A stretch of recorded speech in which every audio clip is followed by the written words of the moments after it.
भारत के इतिहास में ना एक ऐसा साम्राज्य था जिसका नाम ही काफी था दुश्मनों में खौफ पैदा करने के लिए।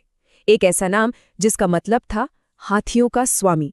तो चलिए आज गजपति साम्राज्य की इसी शानदार कहानी में उतरते हैं। तो गजपति, इसका मतलब क्या होता है? सीधा सा मतलब है हाथियों का स्वामी। जरा सोचिए, मध्यकालीन भारत में हाथी क्या थे? वो युद्ध के जीते जागते टैंक थे। जिसके पास जितने ज्यादा हाथी वो उतना ही ताकतवर।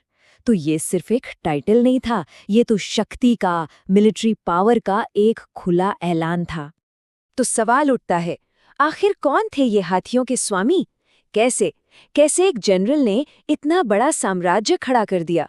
और फिर ऐसा क्या हुआ कि इनकी कहानी वक्त की धूल में कहीं दब सी गई? चलिए इसी दिलचस्प पहेली को परत दर परत खोलते हैं।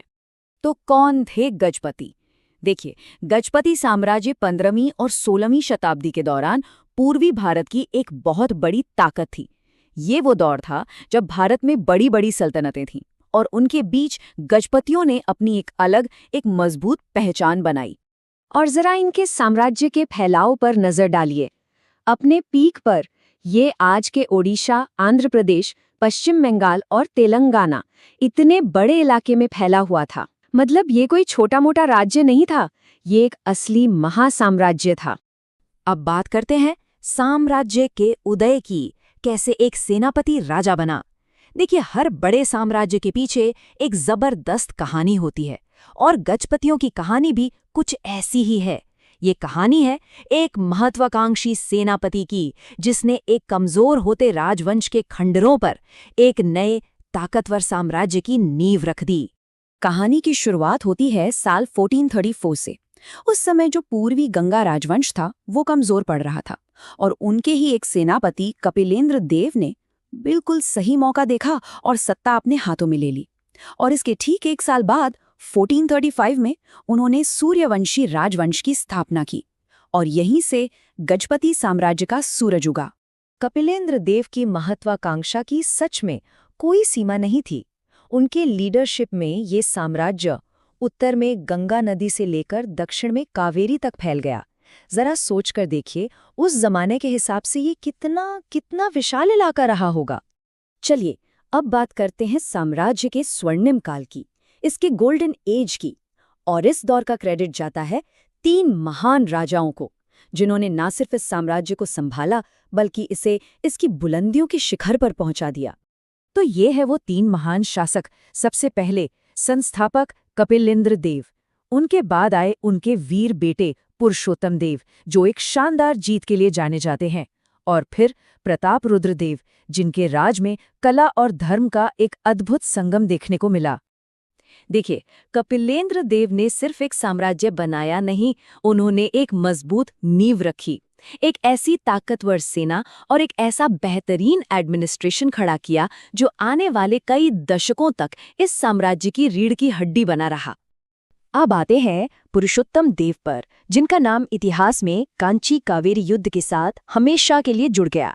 ये कोई मामूली लड़ाई नहीं थी, बल्कि एक ऐसी ऐतिहासिक जीत थी जिसने उन्हें एक महान योद्धा के रूप में स्थापित कर दिया। उनकी बहादुरी के किस्से तो आज भी सुनाए जाते हैं। और फिर आते हैं प्रताप रुद्र देव। इनके समय में साम्राज्य ने एक अलग ही मोड़ लिया। फोकस युद्ध से हटकर कला और धर्म पर आ गया। वो वैष्णव धर्म के बहुत बड़े संरक्षक बने। उन्होंने चैतन्य महाप्रभु जैसे महान संतों का अपने राज्य में स्वागत किया और देखते ही देखते उनका साम्राज्य भक्ति और संस्कृति का एक बहुत बड़ा सेंटर बन गया। अब जरा इस साम्राज्य के दोहरे चरित्र को समझते हैं। एक तरफ तलवार और दूसरी तरफ कला। एक तरफ लगातार युद्ध और संघर्ष चल रहा है और दूसरी तरफ संस्कृति का निर्माण हो रहा है। ये एक बहुत ही दिलचस्प बैलेंस था। गजपति साम्राज्य की किस्मत ही कुछ ऐसी थी कि वो हमेशा 2 बड़ी ताकतों के बीच फंसा रहा। दक्षिण में था शक्तिशाली विजयनगर साम्राज्य और पश्चिम में बहमनी सल्तनत। इन दोनों के साथ लगातार लड़ाइयां चलती रहती थीं, जिसने साम्राज्य को हमेशा अलर्ट पर रखा। लेकिन इन लगातार लड़ाइयों के बीच भी गजपतियों ने अपनी संस्कृति और अपनी आस्था को कभी नहीं छोड़ा। वो भगवान जगन्नाथ के परम भक्त थे। पुरी का मशहूर जगन्नाथ मंदिर उनके ही संरक्षण में फला फूला। उन्होंने कला, साहित्य और मंदिर निर्माण को इतना बढ़ावा दिया कि ओडिशा की सांस्कृतिक विरासत को हमेशा के लिए अमर कर दिया। मगर कहते हैं ना, हर सूरज को ढलना होता है। अब कहानी उस मोड़ पर आ गई है जहां इस महान साम्राज्य की चमक धीरे धीरे फीकी पड़ने लगी और इसके पतन की कहानी शुरू हुई। तो इसके पतन के पीछे एक नहीं, कई कारण थे। सबसे पहले तो अंदर ही अंदर गद्दी के लिए लड़ाइयां शुरू हो गई। फिर पड़ोसी राज्यों से लगातार जंग ने खजाना और सेना दोनों को खोखला कर दिया। एडमिनिस्ट्रेशन भी कमजोर पड़ने लगा था। और आखिर में मुगलों के बढ़ते प्रभाव ने इस साम्राज्य के अंत की कहानी पर मोहर लगा दी। ये सब हुआ 16वीं शताब्दी में। ये वो सदी थी जब हाथियों के स्वामियों की ताकत कम होती चली गई और उनका वो विशाल साम्राज्य आखिरकार इतिहास के पन्नों में सिमट कर रह गया। लेकिन क्या किसी साम्राज्य के गिरने से उसकी कहानी पूरी तरह खत्म हो जाती है?